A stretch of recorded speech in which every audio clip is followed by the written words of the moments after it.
What's really sticking with me is just how important it is not to let the findings of this report or its way of analyzing the problem in basic needs and security as a one and done thing. Mhm. Yes, this report is analyzing the Hope Center data in a given year, but hundreds of colleges are running student basic needs surveys. Some states are doing it, in a coordinated way. Each of them should be analyzing the race and ethnicity gaps among their students and taking it on and seeing what it means for them. Hope Center does that with colleges directly, help them sort of, crack open their data and look at the gaps and implications. But, this really should be happening every single day and helping inform policy going forward to be able to understand disparate impacts here.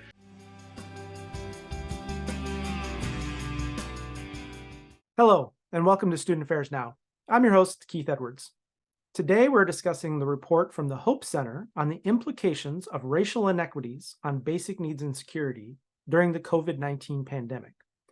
I'm joined by folks involved with this report based on a survey of almost 200,000 college students and numerous focus groups. I'm looking forward to discussing the findings, the implications, and the recommendations for campus leaders and policy. Student Affairs Now is the premier podcast and online learning community for thousands of us who work in, alongside, or adjacent to the field of higher education and student affairs. We release new episodes every week on Wednesdays. Find details about this episode or browse our archives at studentaffairsnow.com. Today's episode is sponsored by Simplicity.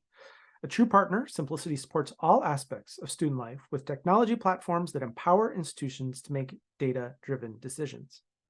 As I mentioned, I'm your host, Keith Edwards. My pronouns are he, him, his. I'm a speaker and author and coach helping leaders and organizations make transformations for leadership, learning, and equity. You can find out more about me at keithedwards.com. I'm broadcasting from Minneapolis, Minnesota, at the intersections of the ancestral homelands of both the Dakota and the Ojibwe peoples. So I'm really excited to have folks here joining us today. Love to have you come in and introduce yourselves. You all have been working with this report, sharing it and the implications, and love to hear more. Rjaa, let's begin with you. Awesome. Thank you so much, Keith. Really excited to be here. Thank you for having us. My name is Rjaa. I use both they, them, and she, her pronouns. Either are fine. And a really cool anecdote I like to share when introducing myself is that my name means hope in Arabic, and I work at the Hope Center, which is just a very funny coincidence for me. So I work as a communications associate at the Hope Center. I am involved in formatting reports, disseminating them, handling social media, handling our newsletter. So I just have like my fingers in everything that we're producing. Excited to be here. Yeah, thanks for being here. And Bryce, tell us a little bit about you. Thanks for having us, Keith.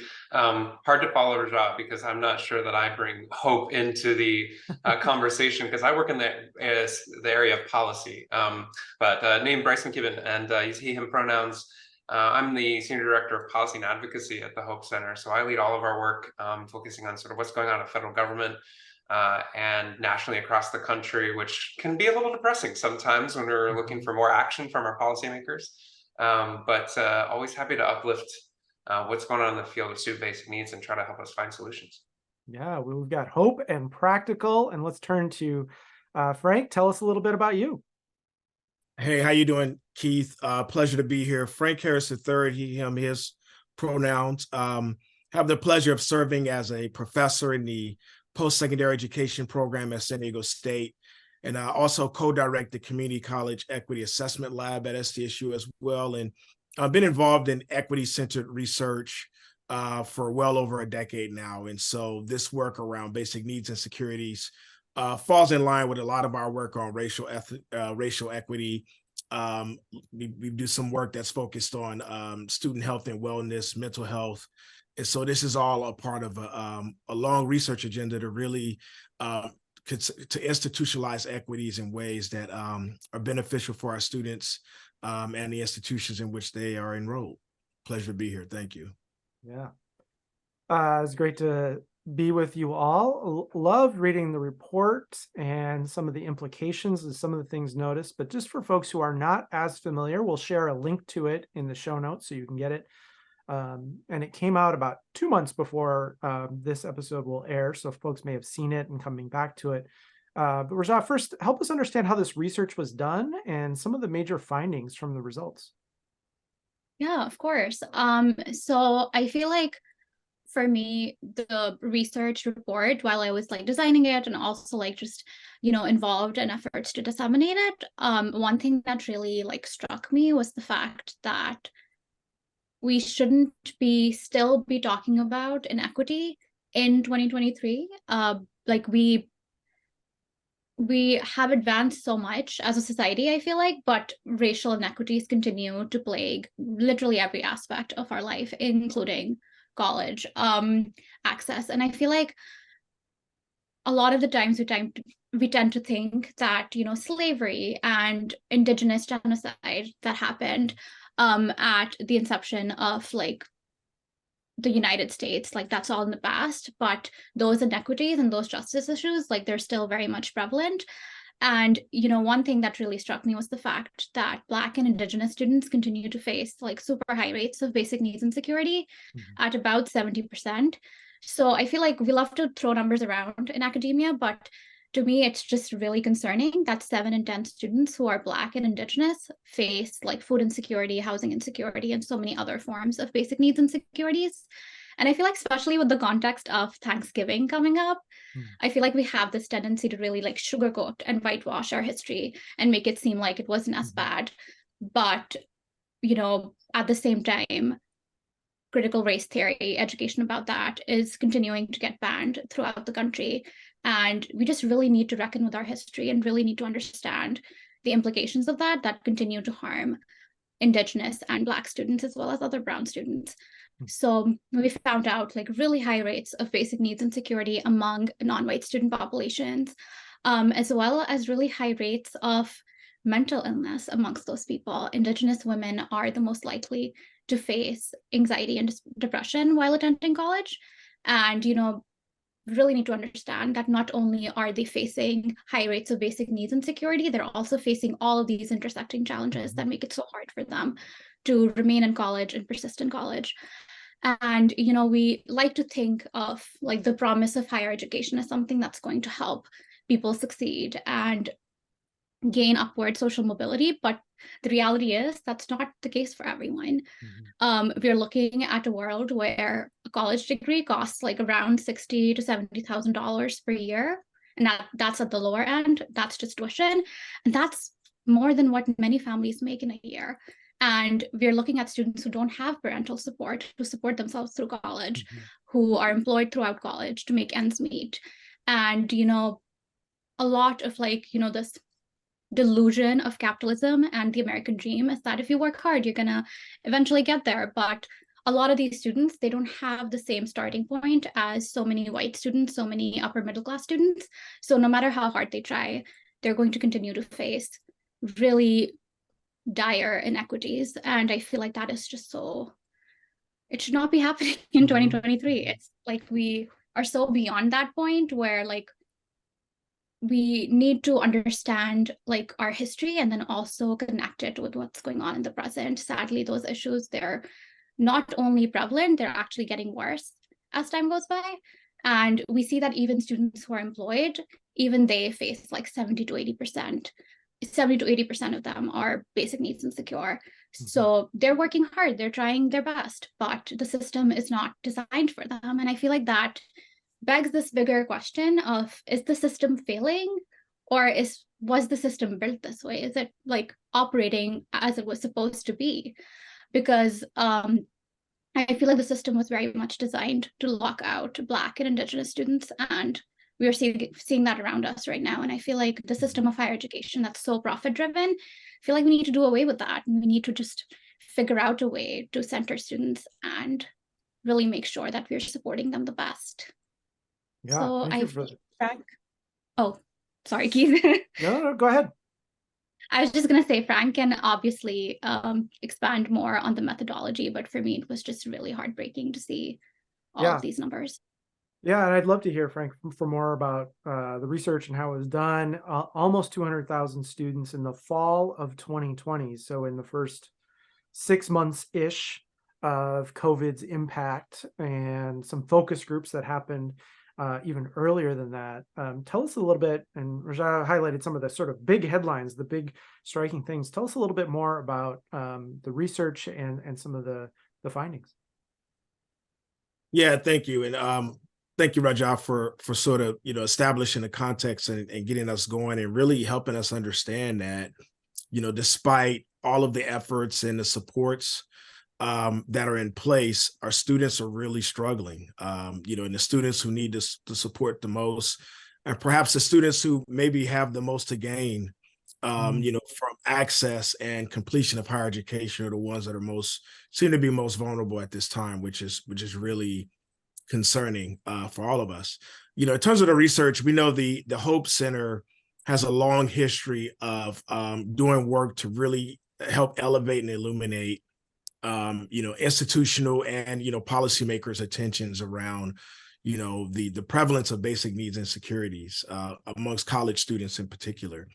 And so this project allowed us to really access some of the data that the Hope Center had collected, right around the onset and in the early phases of the pandemic, as Keith shared. It's a very robust data set, spanning, hundreds of thousands of students and, many institutions. And then the work that I do and my colleagues at SEAL, a lot of our work has been qualitative in nature. And so during the pandemic and around that time, we had been asked by a handful of our partner institutions to do some student focus groups, to kind of really understand what are their lived experiences, not just around basic needs insecurities, but around the pandemic, around the racial reckoning, which is a, important focus of this project as well. And just kind of help understand, what are they experiencing, how are they making sense of the world in which they're living in, what institutional supports and what, community supports are helping them, are they finding helpful and useful in making their way through? And then what advice and what are some things that they think institutions could be doing to better serve and better support them? And so this project allowed us to bring all of that work together and all of the data together. And the end result is this report that we have.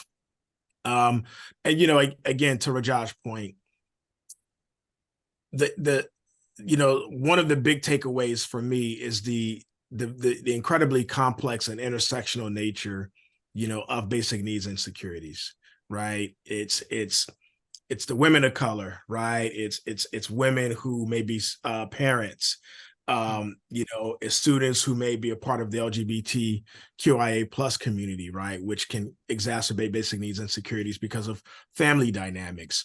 It's students who are working, but not earning a livable wage. Right, it's students who are enrolled, but maybe they're attending online, and that's having some impact, on their access and their success, their access to resources and success. And so there's all these layers that really complicate our understanding of basic needs insecurities, both their prevalent as well as their impact. And the other big takeaway, I think, is that we hope that this report provides again, some impetus for, folks who are in a position to actually do something about it, whether we're talking about our policymakers or whether we're talking about institutional leaders who have some impact on how resources are deployed to students. This podcast is primarily for our colleagues in student affairs. And so we know that oftentimes it's our colleagues in student affairs who are, best positioned to sort of recognize what's happening with students, but also often have the knowledge and awareness of campus and community supports that are available to them. And so it's just really kind of bringing this information together in a way that provides a transparent understanding, but hopefully more importantly, that really helps to understand and provide some urgency to this. And the other thing I'll add is really sort of seeing this as a holistic issue, right? So the report is about basic needs insecurities, but we know that there's implications for students in their mental health and wellness. We know that there's implications for students in their academic success, their persistence and retention, in their career development, right? There's all these other things that are impacted. And I think this report does, I think a good job of sort of elevating that in many ways because of, the data that was, used to write and develop it. I love your point about the students who are most struggling are the ones who have the most promise and potential and the most need for success through higher education attendance and completion. And I think you're right too, when we think about student affairs professionals. I don't know that any student affairs professionals are surprised by what this report illustrates from their experience. But it's nice to have the data, and nice to have the data be on their campus, right? We maybe are thinking about the students who I interact with and I see, and is that story accurate? Or I see this on our campus, and what's wrong with us and why are we struggling? But to see that these are data, reliable, large data set, as you pointed to, broadly happening, I think gives us a better perspective and a better way at challenging and addressing some of this. Bryce, I know we're going to get here in a little bit to the implications for campus leaders and policymakers. I want to just see if you have anything to add. What stands out for you from this report? What really, you work in this realm, you're talking with policy leaders. What are some of the things from this report that you find wanting at your fingertips to sort of explain and help people understand this?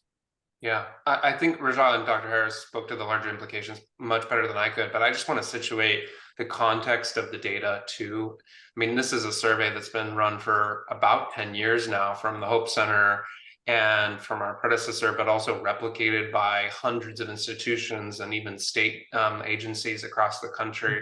And it is a rigorously designed study that has been pressure tested, and it captures a really wide range of information around what students are experiencing. I think people's first way of getting to know the student basic needs field is often around food security. You know, do folks have enough to eat? Are they able to afford groceries? And we know that that's a huge problem now as a result of significant inflation during the pandemic, but it is so much broader than that. It is, you know, housing, probably the largest cost that students are facing in higher education. It's childcare if they're a parenting student, which is, you know, a much more prevalent cost than most folks are aware. It's healthcare.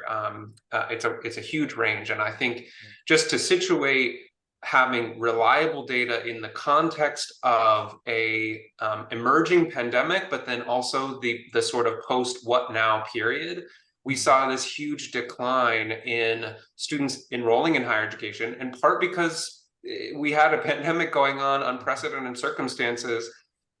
You know, we're still missing about 1 million students relative to what we had pre-pandemic levels enrolled in higher education. So people decided to change their trajectory of where they wanted to go and when they wanted to go to higher ed, whether they valued it at all. And coming out of that pandemic period, trying to attract those students back to higher education, we have to wrestle with this very rigorous data sort of staring us in the face of the incredible equity problems we have on our campus, right? We have enormous race and ethnicity gaps in the types of services that students are able to access and support. So not only higher prevalence rates, but also the students who are most likely to struggle are the least likely to access all of the supports that folks have put into place. And we can't stop at things like, you know, oh, there's a food pantry on campus, so we've solved the problem. This report and the data paint such a bigger systemic issue and implications for both campuses and policymakers that we're going to talk about. But I just wanted to say, you know, in terms of what it means for us as a higher education system overall, it is that this problem is urgent. It is deeply tied to who goes to higher education, who's able to afford it, and definitely who's able to complete. Yeah, and I think we often use sort of the new narrative of, rather than look for college-ready students, how do we make student-ready colleges, right? Which sounds good, and then how do you do that? And I think this report says, here are the big gaps. The students are struggling in ways that wasn't always the case. We have better understandings, the breadth and access and who we're trying to draw and who we're trying to make available is really shifting and changing. And if we're going to be a student-ready college, or community college or university or institution or technical college, that means different things. And I think this really highlights what that means in providing the kind of structures and support to meet students and the challenges they're navigating. Let's shift to campus. I'll, you know, also want to offer too, Keith, that's not necessarily the new student. We may have actually just been uncovering what students were experiencing for the last decade, and we're only finally just understanding the full implications of these gaps too. So it's a yes and to your comment. We're shifting the practices in higher education, but we're also catching up to what we probably should have been paying attention to for the last 20 years. Yeah, Great point. Great point. I want to shift to the what can campus leaders do? And I'm thinking not just presidents and VPs, but also directors and assistant directors and new professionals who are leading at all places in the organization. Frank, in a previous life, you were a student affairs professional. We still claim you. What do you see as you're looking through the data, through the report?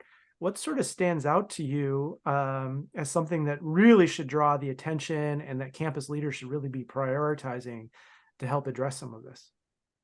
Yeah, thank you, Keith. And I still identify as a student affairs educator and researcher, right? It's still good. Very much a part of my professional identity. What should student affairs educators do? Yeah. I think more of what we've been trained to do, right? Really knowing our students and really trying to provide opportunities for voice, right? Either for students to share in their own voice, what's impacting them, and then also for student affairs educators to be the voice of students when it comes to advocacy, when it comes to, championing and coming up with policies and resources that we know are critical to their success. I think it's also important for student affairs educators to know the students on your campus.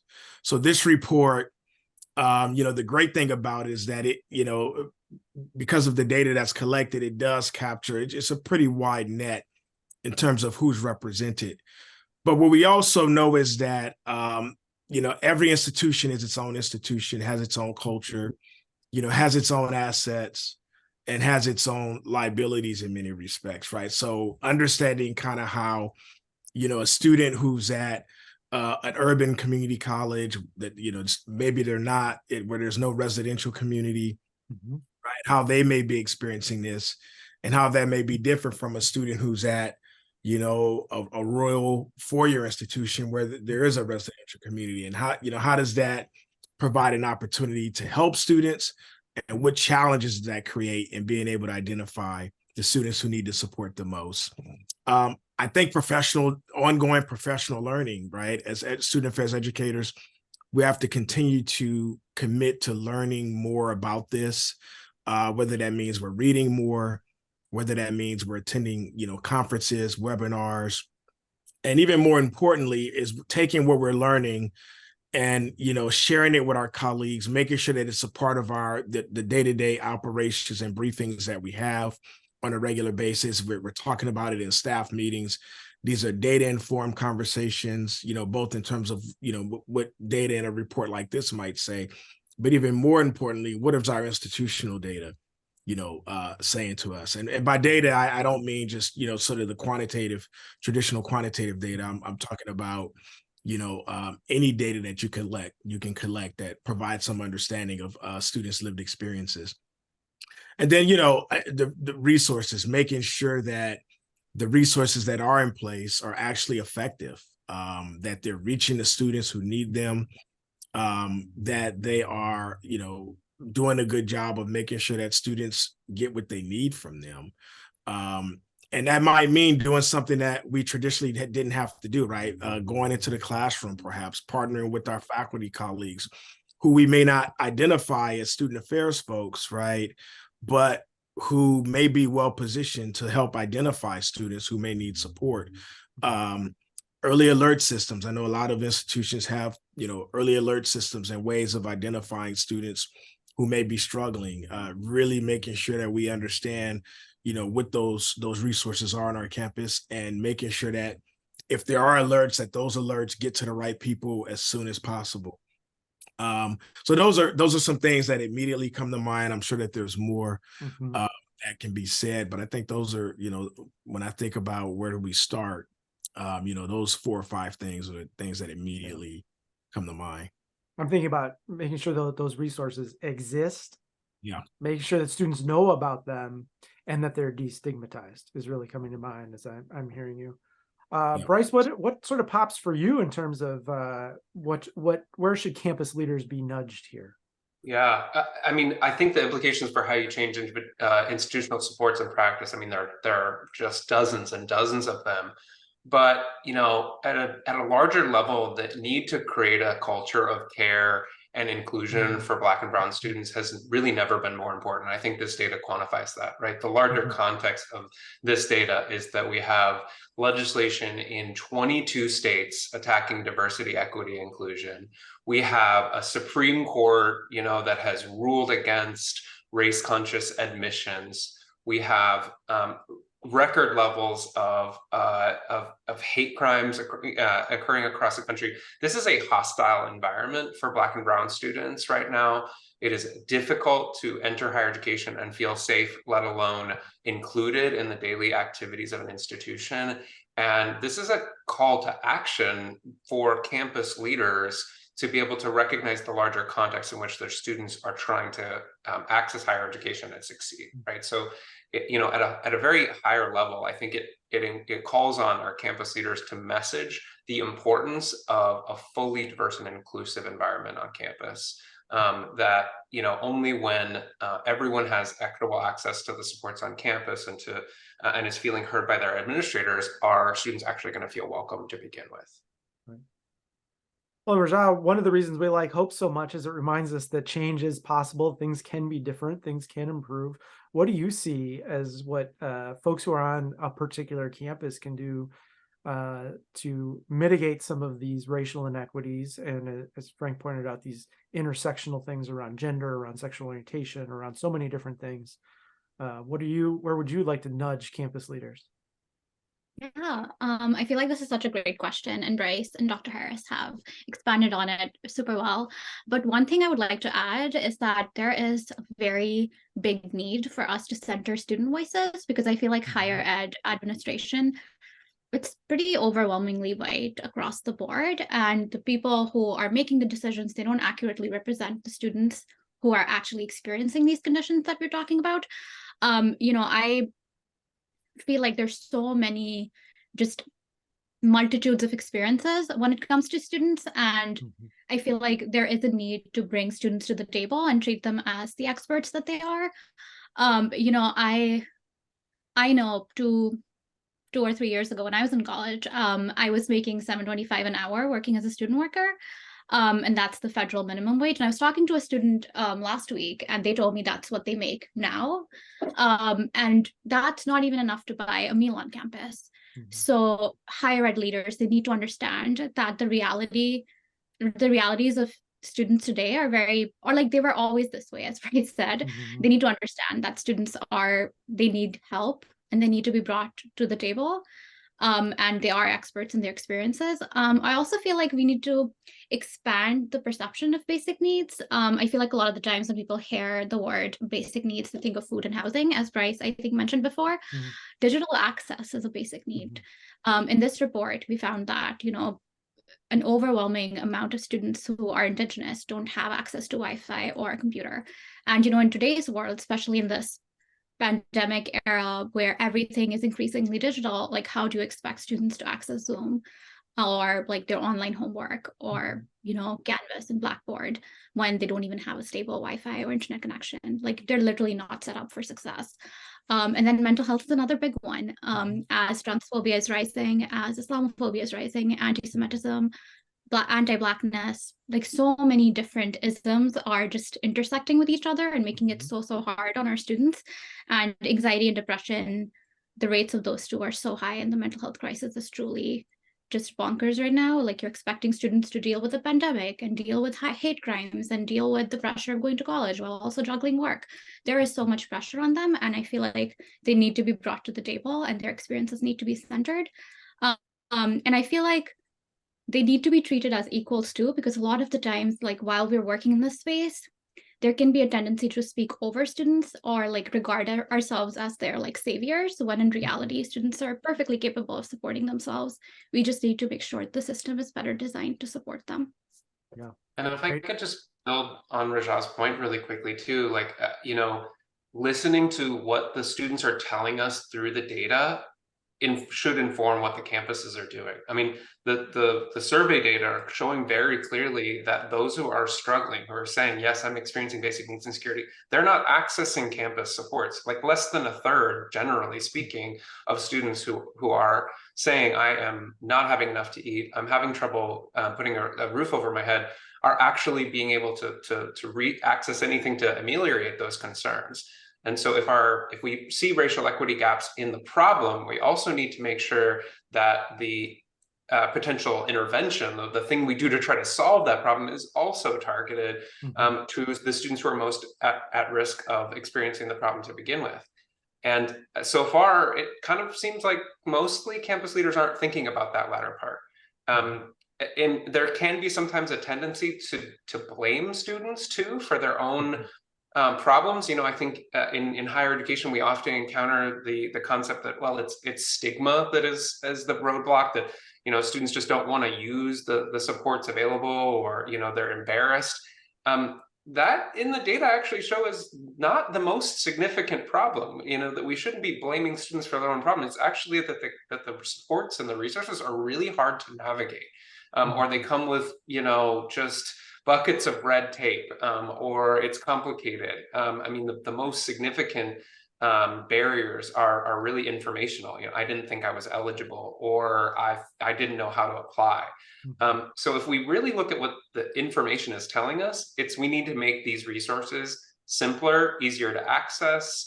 We need to be able to put them all in one place, rather than having students to go from one office to the next to figure out where they're this one deals with financial aid, this one deals with supports for housing, this one deals with food supports. Put it in one place. Put it in a public benefits hub, or a resource, or a single point of contact.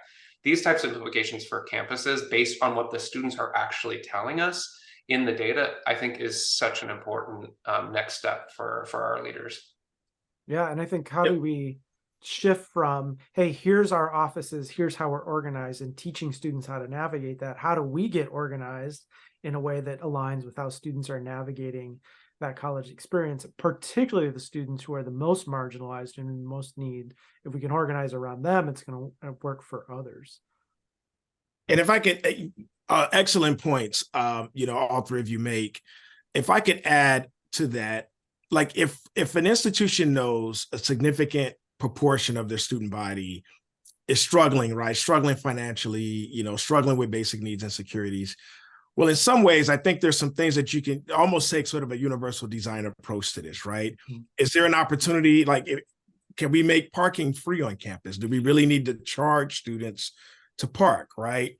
Compton College in the Los Angeles area of California, every student who attends there gets at least one free meal a day, right? Whether you identify as a student with a basic needs insecurity or not.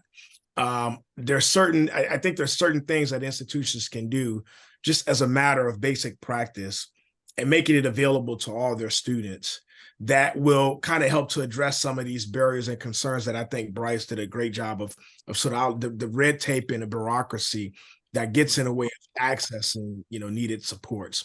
And I know sometimes institutions feels like, well, we have to make sure that these resources go to these particular students, and we don't want to, sort of deploy them to everyone. Well, if most of your students are struggling with this in one way or another, then what's it matter if a few more students gets a free meal, right? I mean, I think it's worth, that's an acceptable cost to making sure that the support is available for everyone that needs it when they need it, without a whole lot of hoops to jump through to actually get it. Yeah, great. We've talked about the findings from this research, really outlining the results of these systemic inequities. Talked about some advice for campus leaders and campus-based, institutional-based things. Let's talk about policies beyond the individual campus. Bryce, this is your wheelhouse. What I can see you're ready to go. What should we be doing at a policy level beyond the individual student and the individual campus on a broader scale? Yeah, I mean, actually, it's such a perfect segue from what Dr. Harris was talking about, the importance of universal programs, lowering barrier to entry. During the pandemic, we actually experimented in policy with universal programs, and it was a huge success, right? We dramatically expanded the child tax credit. We provided like $40 billion in emergency aid grants to students with very few strings attached, not asking for them to performatively prove they're poor 18 times, right? We actually expanded the social safety net in this country, and then we let it all expire at the end of the public health emergency. And these problems that we are documenting in this report, and they weren't just happening during the pandemic. They were there before, and in many ways they're worse now because of the cost increases of food and housing and gas and all of those things. So if you really want to think about like what are the implications for federal policy, a good way to sum it up would be maybe revive some of the programs that we had in place during the pandemic that were actually working, and help students succeed. In particular, emergency aid. I'll say that this is an area of focus for us. For the first time ever, federal government invested in emergency aid programs in every college in the country, and it was open to millions and millions of students instead of being one well-meaning donor at an individual school or one progressive state was willing to invest in it. We had a comprehensive approach to making some funds available for things that come up when you're just a human living your life. A car breaks down or an unexpected medical bill, or you need emergency childcare in order to get to class, like the things that can kind of cascade into bigger basic needs challenges. We could revive that emergency aid investment either by putting some more money into it, or even making our existing financial aid program more flexible. We've got a report on how we could use the Supplemental Educational Opportunity Grant, or SEOG. It's about $1 billion a year. Could be used as emergency aid. It was during the pandemic. It sunsetted. Why not revive it? It's no cost to taxpayers. The other thing that we spend a lot of time on right now, trying to bring this back to scale, is a more comprehensive, proactive effort to connect students to public and tax benefits.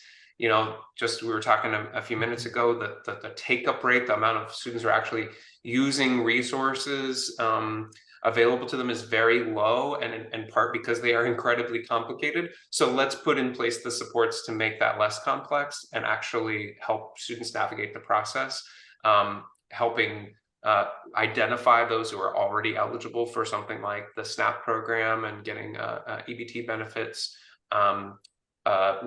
WIC, TANF, Medicaid, the sort of long list of federal alphabet soup acronyms. We could do a much better job actually connecting students at a policy level to those programs. And we're seeing states kind of try to do this in lieu of the federal government, but there is absolutely more of room to, at the federal government, sort of automate this and have a more comprehensive approach to students' financial security, rather than just assuming that if they went and filled out the FAFSA or their financial aid form, that they suddenly have all the resources available to them. We just know that that's not the case. So a couple, I think public benefits writ large, and it's just broadly defined, is going to be key to addressing some of the barriers students are facing.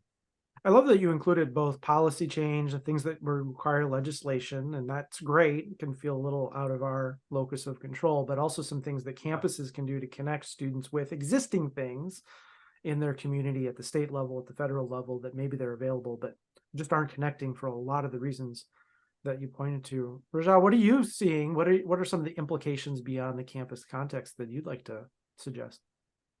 Yeah, for sure. I feel like Bryce touched on the public health crisis of COVID-19. I feel like we are actually dealing with multiple public health crises. Transphobic laws continue to get passed at the state level. So gender affirming care is not accessible for a lot of students. On a similar vein, reproductive access, menstrual access, a lot of the times we'll see like a college will put like menstruation products in like the women's restroom, but there can be students who menstruate who are not women. So I feel like policymakers really need to support these efforts that are going on in individual campuses. Again, I'm not as proficient in policy as Bryce is, but I feel like as these like really disgusting transphobic laws and laws restricting reproductive access keep getting passed, policymakers need to step up and see where like they can better support students, because it really is a public health crisis, and like a lot of these students, they're dealing with intersecting crises, and it's just a really hard time to be in college right now, considering just how much hatred has seeped into like every sphere of life. So I would just say, leaning on higher education leaders to see what support they need, as well as like higher education leaders lobbying for policy change and really communicating what their students are facing. Yeah. I just want to appreciate too that Rjaa mentioned the importance of reproductive justice in this context. Like that's another huge attack on racial equity. The Supreme Court's ruling overturning Roe v. Wade, not just for the students who can get pregnant, but also their family. I mean, we know that the students who are most likely to need reproductive care are actually students who are already parenting, and to be able to have to care for and potentially have an additional child in college can totally take an entire family off track of being able to attend higher education. There are so many downstream implications. So it's just states like California and others that are now mandating the access for reproductive care on their campus, I think is one potential policy solution going forward. Yeah.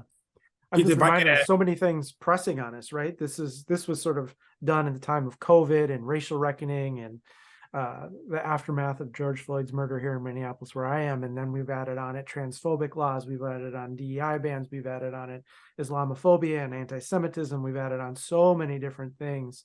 There's a lot to help students navigate, and then we're navigating these realities as well, right? It's not just implications for college students. Frank, what would you offer in addition for some of these policy implications? Yeah, a couple other things to consider. Some states or some cities actually have rent control to kind of manage the cost of rent so it doesn't spike at a rate that's unmanageable. I'd like to see us talk about tuition control as a country. I think just the cost of higher education is just continuing to increase at an alarming rate. And I think that there some policy interventions around that, are probably warranted. And then even related to that, just more transparency about the actual cost of attending an institution. So we know a lot of our community colleges went to a sort of tuition-free program for many students. And that certainly helps, right? Helps to expand access and provides access. But there's all these other associated costs that are not accounted for in that, right? And so I think, just kind of having more transparency about, tuition's free, but this is what it's actually going to cost you. I think that would be important. I like to see us do some work around streamlining, federal financial aid, right? FAFSA is incredibly complicated to complete.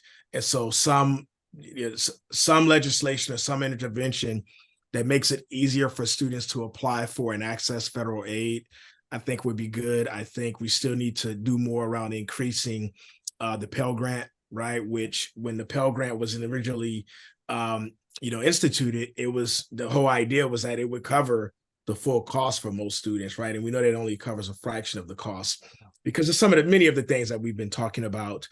And then, even things like dual enrollment, right? And so we think about dual enrollment or concurrent enrollment, as it's called in some cases. We don't think about that and implications for students who experience basic needs insecurities.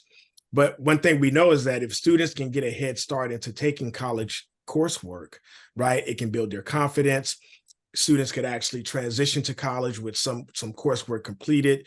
They have some momentum. And so that could help in some ways sort of reduce the cost on the back end as well. And so just making sure that dual enrollment is available for all students, right? Not just high achieving students that are identified by their counselor as being good candidates, not just at high schools where there's a good relationship between the high school and the local community college, but just really making sure that it's a resource that's available for all students, I think are some other things that could really, and collectively, taking all the ideas and things that have been shared, that can really probably make a difference in making sure that higher education is accessible and affordable for a broader range of students. Go ahead, Bryce. I think you wanted to get one more in here before we move to wrapping up. I'm sorry. I just wanted to, I'm such a policy nerd. I just wanted to praise. Nerd out. You're among your people. Go for it. I just want to praise Dr. Harris bringing up the importance of like actually lowering the cost of college, right? I mean, that's the reason why students are experiencing disproportionate rates of basic needs insecurity, is because they are also shouldering the cost of college. I mean, the rates of food insecurity among the student population are actually about 3 times higher than the population overall. And then, of course, we see the race and ethnicity gaps therein. So, I mean, students are particularly burdened. And I worked on Capitol Hill for a long time in DC, worked for Senate Education Committee. I don't anymore, but I'm totally willing to point the finger back at sort of my former colleagues and not let Congress off the hook here. We have a sort of a dysfunctional federal government at the moment, particularly a House of Representatives that can't really figure out its way forward. But it is so important for Congress to figure out how they can rebalance the relationship in higher education financing with states, to actually invest in something that brings down the overall cost curve and makes options affordable to students. There was a proposal for a major investment in free community college and state financial aid, in HBCUs and MSIs across the country that didn't make it through Congress late last year. But the next time there's a moment for Congress to get its act together, that's enormously important to be able to bring down the overall cost for students. We can't keep doing the same thing we've been doing, funding the same programs and expect a different result. Yeah. Well, we are running out of time, so we'll move to wrapping up. We always like to end asking this question. This podcast is Student Affairs Now. So what are you pondering, troubling, thinking, ideating around now? And if you want to share where folks can connect with you, that would be great. Dr. Frank Harris III, what are you troubling now? This has been a good conversation. And I just see a need to really deepen the work that started, in this report, and really get a more in-depth, an even deeper understanding, of how this issue is impacting students and families and communities. Best way to reach me is probably starting with my website, drfharris3.com. That'll get you to publications, recent speeches, social media, and all those good things. Awesome. And as you pointed to, the report is lengthy. We've hit just barely the tip of the iceberg. We'll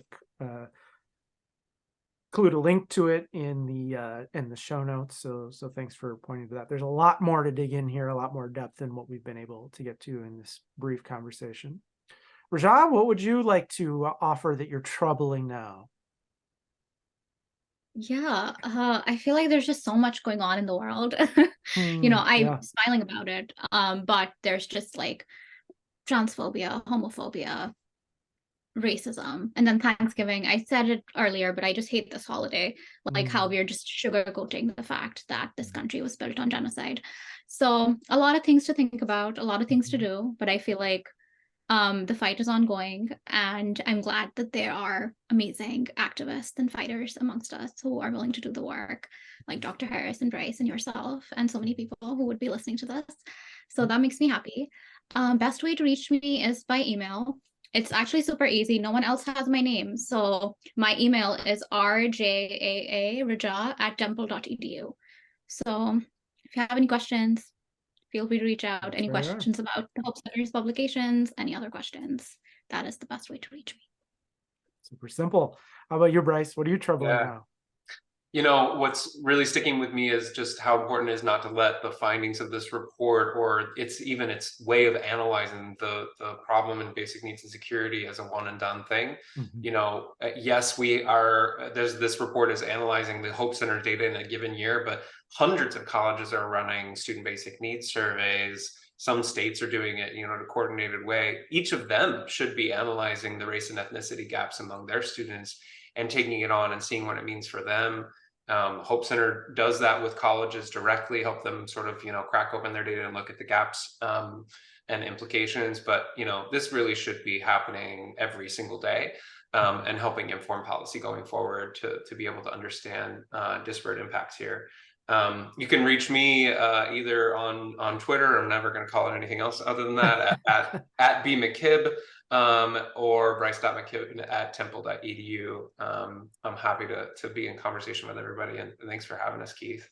Yeah, my pleasure. Thanks to all of you for the good work around the report and the research and sharing it and implications for policy and using it to leverage for some change, and for joining us in the conversation today. I think it's really, really helpful. So thanks to all of you for your leadership.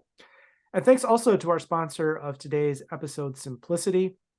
Simplicity is the global leader in student services technology platforms with state-of-the-art technology that empowers institutions to make data-driven decisions specific to their goals. A true partner to the institution, Simplicity supports all aspects of student life, including, but not limited to, career services and development, student conduct and well-being, student success, and accessibility services. To learn more, visit simplicity.com or connect with them on Facebook, Twitter, and LinkedIn. Huge shout out to our producer, Nat Ambrosi, who does all the behind-the-scenes work to make us look and sound good. We love the support for these important conversations from our community. You can help us reach even more folks by subscribing to our podcast, subscribing to our YouTube channel, or subscribing to our weekly newsletter announcing each new episode and more. If you're so inclined, you can leave us a 5-star review. I'm Keith Edwards. Thanks again to the fabulous guests today, and to everyone who is watching and listening. Please make it a great week. Thanks all.